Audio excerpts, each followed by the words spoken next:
Yeah. Okay. So, who are you and why are you in St. Pölten today? Oh, it's a good question. My name is Oren Yakobovich, and in the last years I was working in the West Bank with visuals, basically bringing to the attention of the world and the Israeli public violation that's happening in the West Bank. I was working with an organization named B'Tselem. B'Tselem is the Israeli Information Center for Human Rights in the West Bank, and I used to be the head of the video department there, developing the whole visual aspect of the organization.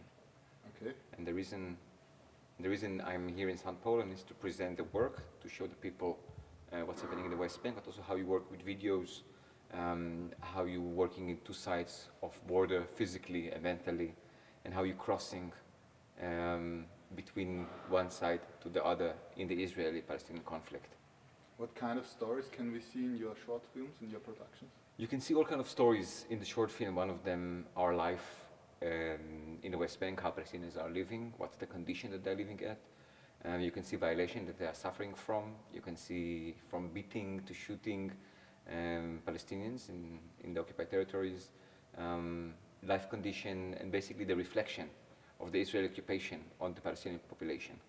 And what do you want to express with your movies? First of all, it's bringing attention, bringing to the public and the world and to Israeli public what the situation is in the West Bank.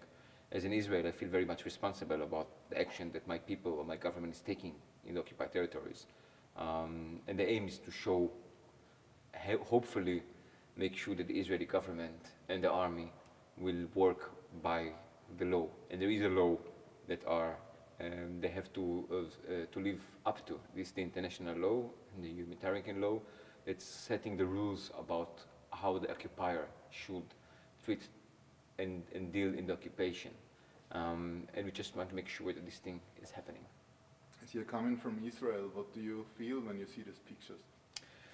You know, I'm working there for years already, so I'm quite aware of the situation, but it's still very annoying, very frustrating, and this is part of the reason I'm doing it.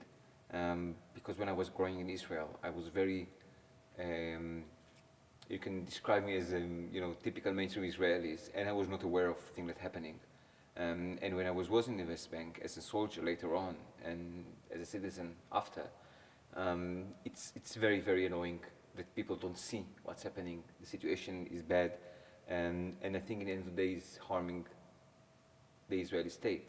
If we're closing our eyes, if we don't see, we're not confronting what's really happening behind the separation barrier, behind the wall. And it's very important that people will be aware of what's happening and they can judge by facts, by evidence, by visuals. Are there any successes, or can you help the Palestine people with your work? The project was quite successful, of first of all showing what's happening, but also producing visuals that can use in court later on as an evidence. And we managed to reduce level of violence in many places when the project is running already, and bringing attention and awareness. So definitely there is successes. And what's the difference between classic reporting and reporting by video? I think first of all, it's classic reporting. Like when you have these, big books of reporting, it's not really appealing to people. People will not read it. Some expert will, but the majority will not read it. And if you want to make sure that the people sitting in their living room in front of television will be able to be exposed to this situation, then you have to make sure that you're producing visuals that is reflecting the situation. Usually, we're trying to do it in a way that they capture it live. There you see what's happening on the ground while it's happening, and not just testimonies after.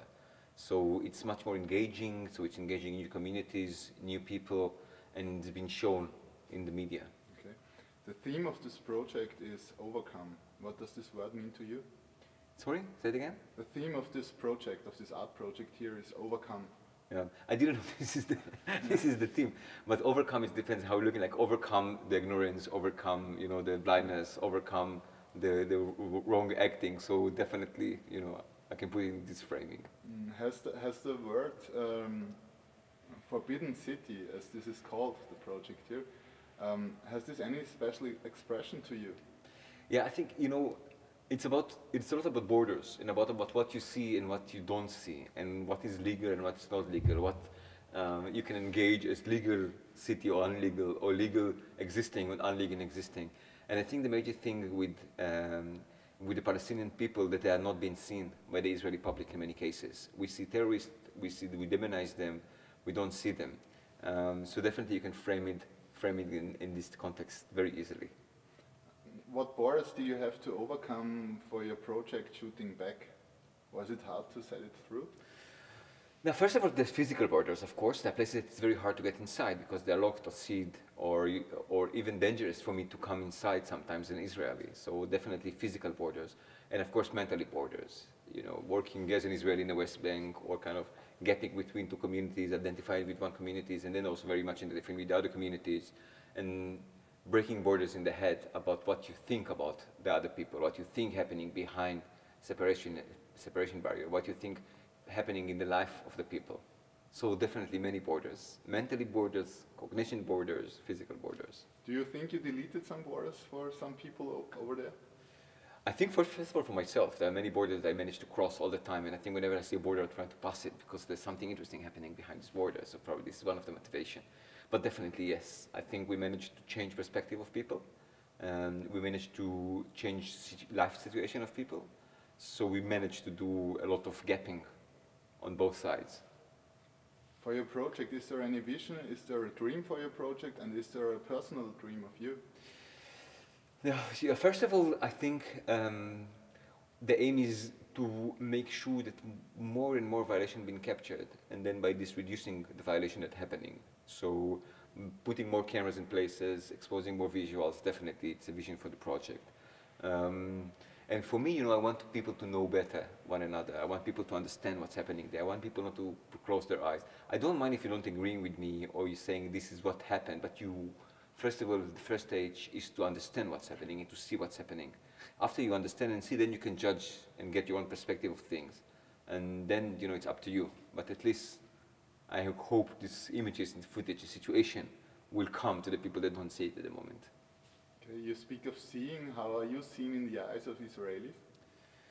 It depends which Israelis, but generally, I think a lot of them, because Palestinians are not being trusted, and you know, Israel is very much concerned about their PR and the way they've been seen. So I'm kind of a little bit bashing or trashing the image of Israel in many ways. So in many cases, I don't like, but as I see it, like you know, this the best thing you can do for your country is confronted with the wrong act that it's doing to make it better. So I don't really care what they're thinking, but you can say that they don't like me very much. You know, the major citizens in the street don't really like what I'm doing. Okay. We wish you best luck. Thank you very much for the interview. Thank you.